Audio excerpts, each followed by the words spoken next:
Por ejemplo, aquí tengo una medida, recuerden que yo voy porque es un intensivo. ¿Listo? Entonces, tengo la medida de tamaño carta, por ejemplo. La orientación ya definen ustedes si la quieren horizontal o apaisada, vertical o apaisada.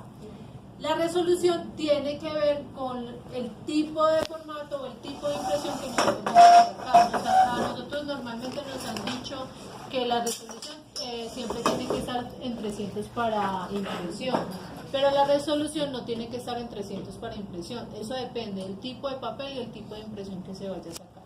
Por ejemplo, para impresión de periódico, no necesariamente la impresión tiene que ser de 300 de resolución, puede ser de 240, ¿sí? Eso lo dice ya la empresa donde se va a trabajar, pues, como el tipo de impresión.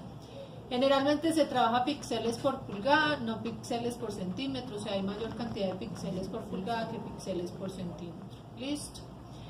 Siempre yo trabajo, independiente de que fuera a trabajar en imprimir, trabajo en color RGB. ¿Por qué razón? Porque se me activan algunos filtros y algunos ajustes que en CMYK no se me van a activar. Entonces, para yo poder tener como acceso a todos esos ajustes y a todos esos filtros, trabajo en RGB y al finalizar cambio el modelo. ¿Listo? Porque al cambiar el modelo no se cambian los colores. Se cambian los colores, pero ya les voy a explicar algo de donde se asigna el perfil, que no hace tanto cambio, no es tan invasivo como llegar y decirle imagen modo CMYK. Lo que se hace es que uno averigua en el sitio donde vas a imprimir cuál es el perfil que ellos trabajan en la impresora, y la pérdida de color no es tan sustancial cuando uno le dice imagen modo CMYK. Listo. Bueno, si es para impresión, el método de salida siempre va a ser en 8 bits, independiente de que sea offset, que sea digital o lo que sea, siempre todas las máquinas van a imprimir en 8 bits. ¿Listo? Entonces aquí la salida va a siempre ser 8 bits. Listo. El contenido de fondo generalmente lo trabajo transparente, ¿sí? Para tener como todas las características de colores y para no tener que hacer luego desbloqueos de fondos, porque cuando lo coloco de color, pues siempre me va a quedar bloqueado. ¿Listo?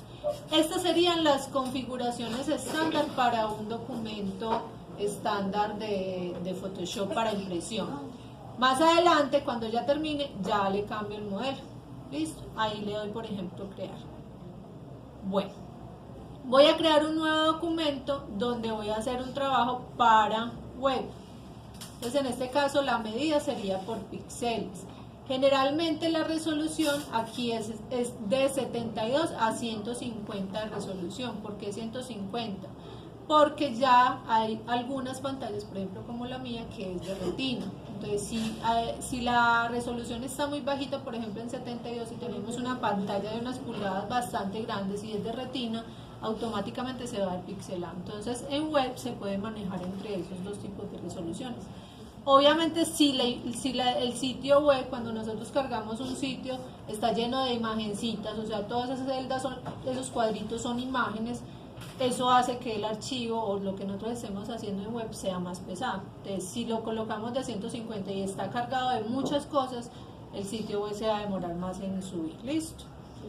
Píxeles por pulgada, igual en modo de color lo podemos trabajar en RGB, y aquí el método de salida en bits lo podríamos trabajar entre 8 y 16 bits. Estamos hablando de 32 si estuviéramos hablando de videojuegos, cosas como más avanzaditas. Listo. Contenido de fondo transparente y le doy OK.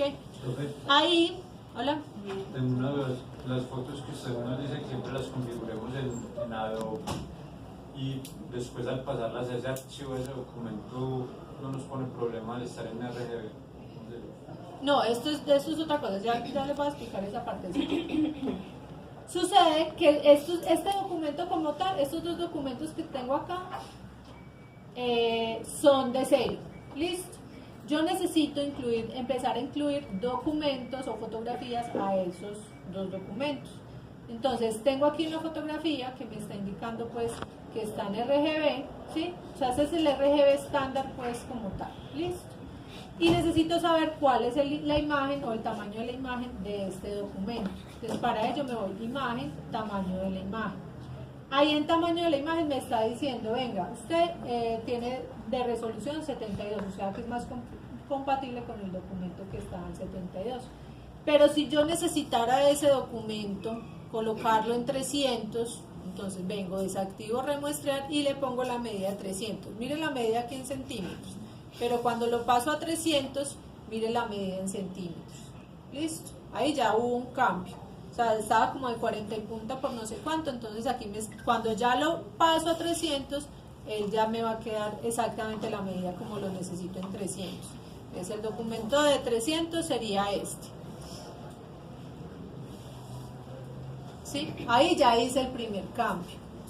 O sea, es necesario hacer ese y verificar siempre, que también tenemos problemas de color y de configuración de color, que este dice, por ejemplo, CMYK y este dice, por ejemplo, RGB. Ahí es donde notamos claramente los colores de cambio de color. Entonces aquí, si yo tengo que hacer un cambio antes, me voy a imagen, modo, y le digo CMYK o RGB cuando se necesita. O sea, esas imágenes se tienen que hacer eso antes de pasar el documento, siempre, para que sean compatibles.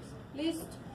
En este caso, yo necesito una imagen o una fotografía que esté para web y la resolución 300, entonces se la debo de colocar. Entonces voy a imagen, tamaño de la imagen y le digo que sea 72. Listo. ¿Qué no es recomendado para hacer en estos tipos de trabajos? En ambos casos, escalar la imagen. ¿Qué sucede con la imagen en estos casos? Se pixela tanto colocándola pequeña como colocándola grande. Listo. Entonces, en este caso, lo que yo necesito es ponerla exactamente del tamaño que necesito el lienzo. Por ejemplo, este lienzo que es para web, vengo y verifico cuál fue el tamaño que yo le di y me aparece el de 48, están centímetros, coloquémoslo por píxeles. Bueno, ahí nos deja activar, están centímetros, 48 por 27 centímetros y resolución 72. Esta es la mesa de trabajo. Listo. Y este documento supera eso.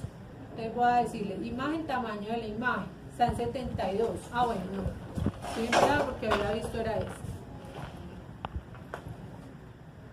48 por 27 y 72.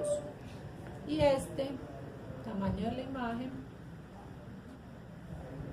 48 por 72. Entonces acá nos toca bajarle. Cualquiera de los dos que se modifiquen, automáticamente me va a cambiar la resolución. Entonces ahí tengo que pasar a resolución, a remuestrar, vuelvo y desactivo y le aplico 72.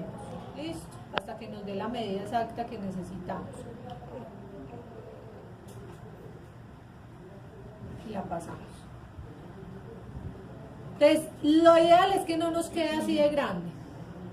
O sea, hacer esto tanto. Ah, bueno, y otra cosa, es que cada vez que nosotros vamos sumando pesos en las capas, o sea, nosotros estamos acostumbrados a que vamos subiendo, ay, necesito esta capa, no sé qué, cada vez que vamos sumando pesos en Photoshop, eso es una foto, independiente de que me la hayas colocado pequeñita, va a ser el mismo tamaño y la misma resolución. Entonces, por eso, tanta cantidad de capas hace que el archivo sea tan pesado y que transportarlo, pues, que una giga y que no sé qué, hay que mandarlo y que no sé cuántas, o sea, eso se vuelve inmanejable. Entonces, por eso hay que ir combinando las capas, remuestreando las capas para que les quede bien en los tamaños que se necesitan y todo lo demás. Listo. Básicamente esa sería como la configuración inicial que ustedes deben de tener en cuenta al momento, pues, como de crear un documento para web y para medios impresos. Listo. Vamos a hablar de las selecciones. Las selecciones, pues hay muchas. ¿Sí? Empecemos a hablar por las básicas. Dentro de las básicas están marco rectangular, marco elíptico, ¿sí? Por ejemplo, yo normalmente tengo aquí algo que se llama desvanecer, que normalmente lo tengo en 3 o dependiendo de lo que vaya a trabajar. Les voy a explicar de qué se trata ese radio desvanecer. El radio desvanecer hace que los montajes se vean más reales. Si yo corto sin radio de desvanecer, nótese que el corte es completamente duro. ¿Sí? Acá estamos viendo un corte donde yo no tengo nada de suavizado. En cambio, si yo hago una selección, cualquier tipo de selección, y antes de aplico un radio de desvanecer y suprimo, esto es lo que pasa con el borde. Entonces eso hace que todo lo que nosotros vayamos a montar se vea más real. Si lo hacemos con bordes duros, automáticamente se va a notar. Entonces, todas las herramientas, la mayoría de herramientas, aparecen con ese radio de desvanecer en la barra de propiedades, ¿sí? Ustedes verifican. Si no, por ejemplo, yo hice una selección y necesito desvanecerla, entonces voy al menú selección, modificar, y aquí está desvanecer. O la pueden contraer, expandir, o sea, todas las selecciones se pueden modificar desde este punto. ¿Listo? Bueno, pues, por ejemplo, ahí la desvanezco. Me va a devolver. Le digo ok. Listo. Están los lazos dentro de las herramientas. Por ejemplo, yo necesito una selección rápida, que a veces no sé si han visto que la utilizo.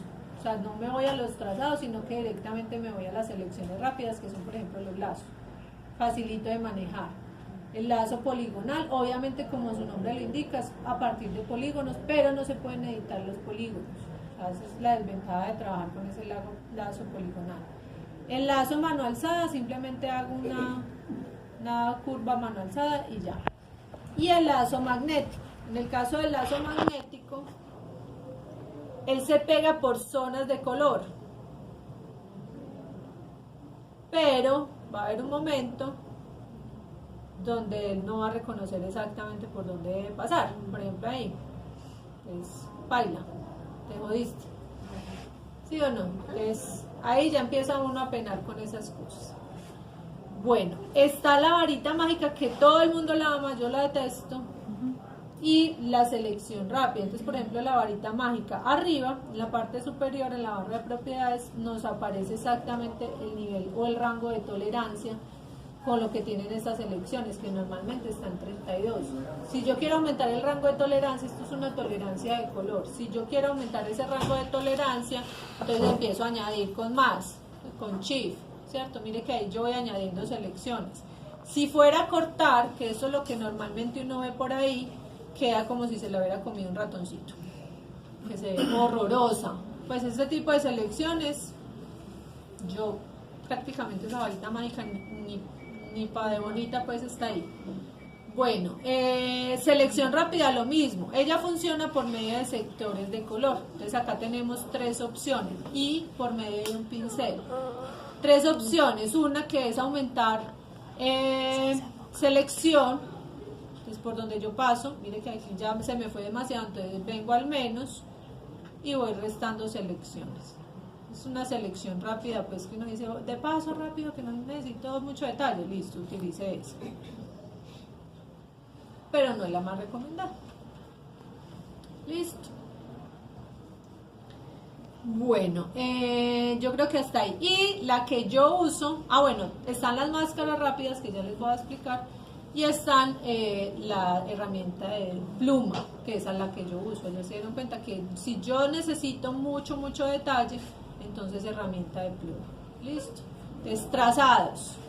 Los trazados no son compatibles o no son amiguitos de las capas. Me explico, yo puedo modificar un trazado, hacer lo que quiera en el trazado, pero eso no me afecta para nada a la capa, a menos de que vayas a borrar o hacer otra cosa.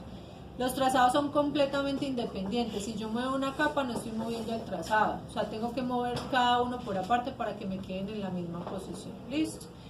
Generalmente con los trazados yo debo de crear un trazado. ¿Por qué? Porque si yo empiezo a trabajar, él se va a llamar trazado de trabajo. Y si se llama trazado de trabajo y yo voy y cierro el computador, me voy para otro lugar, lo abro, esos trazados de trabajo posiblemente se van a perder.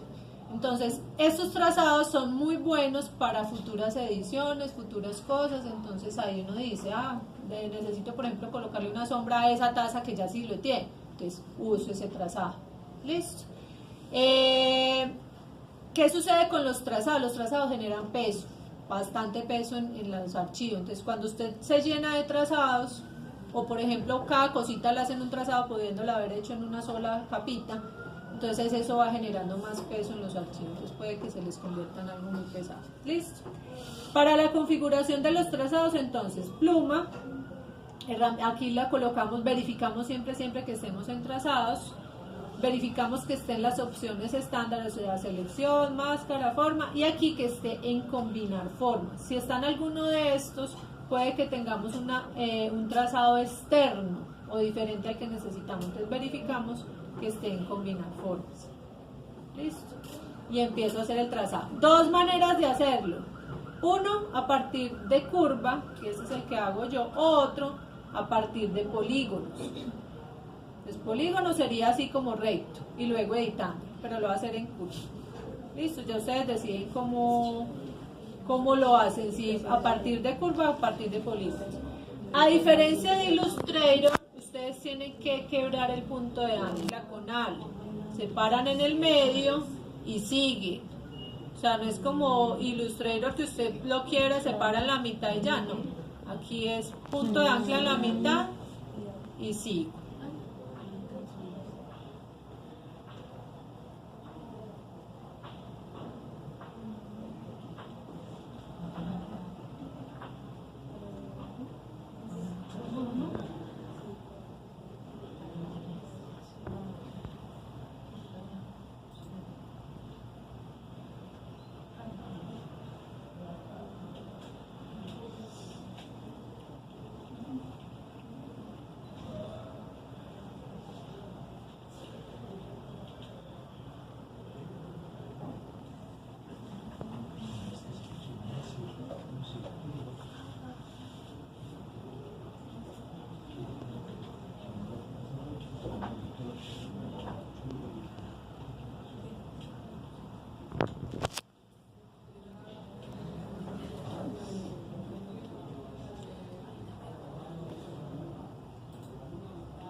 Listo. Cuando termino el trazado, entonces clic derecho. Aquí me está dando la tableta con otra cosa ahí. El radio de desvanecer, todo depende del tipo de resolución que tiene la imagen. Si tiene muy mala resolución, entonces no le podemos colocar un radio de desvanecer alto. Lo más alto sería de 3. Si queremos que quede demasiado fusionado, o sea, demasiado suavizado, entonces ahí sí tendríamos que modificar un poquito más el radio de desvanecer. Entonces normalmente es de 3.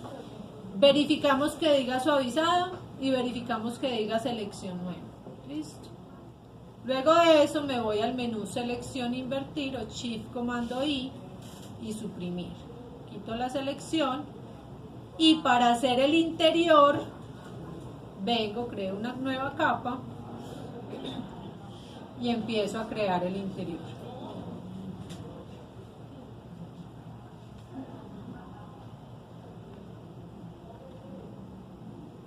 En el caso de los interiores, yo normalmente no uso 3 de desvanecer, porque son muy pequeñitos generalmente. Si son grandes, ahí sí podríamos trabajar con 3. Pero como son tan pequeñitos, el radio de desvanecer ya lo aplico de 1. Listo, entonces sería 1, omito, invertir, suprimir y quito la selección. Listo. Si yo colocara una capa justo debajo de esto, entonces le aplico color, por ejemplo. Entonces verifico los bordes como me quedaron. ¿Sí? Aquí tiene, por ejemplo, varios errores, entonces hay que hacer muy bien el trazado pues para que queden sin esos errores. Pero vea que queda suavizadito. Eso es lo que permite pues que las capas se vean lo más real posible. Bueno, ¿cómo van hasta ahí? Bien. Bien, seguro. Volando. Bueno, la taza.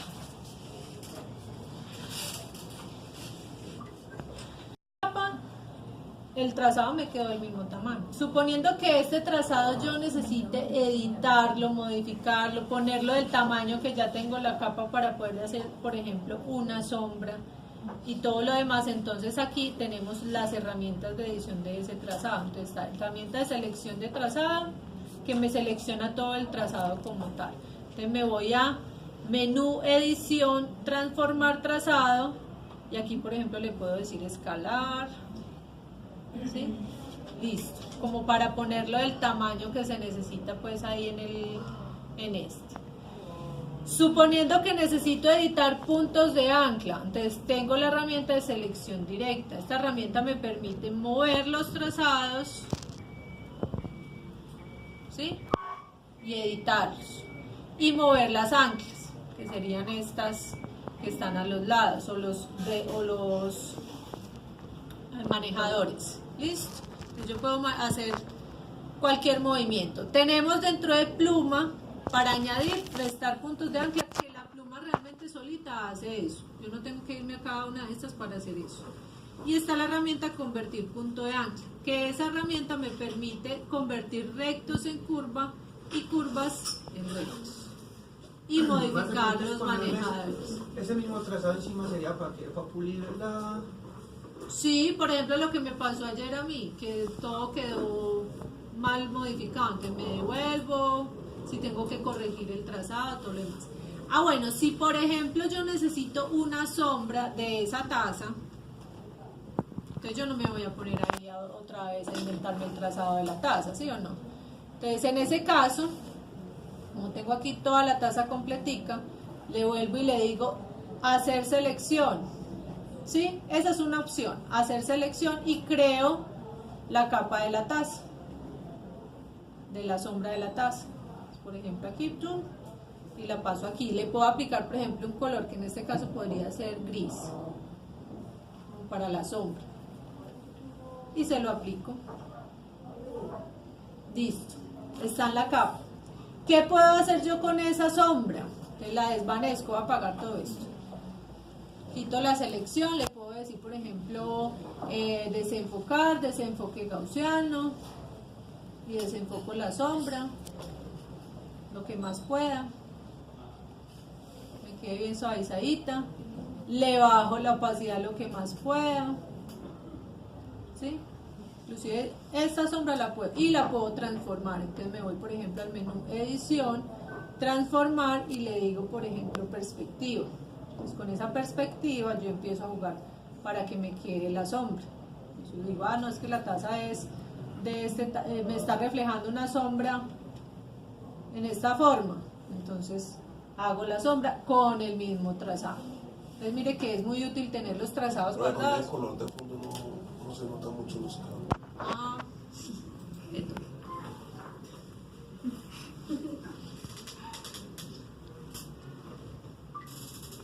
Tienes toda la razón, ya te voy a cambiar el color para que lo vean. Tengo imagen, ajustes y tono y saturación. Yo le cambio el color de la sombra, lo cambio. Ahí sí cambia.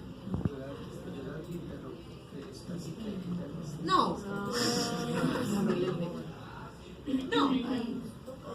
se las puse verde.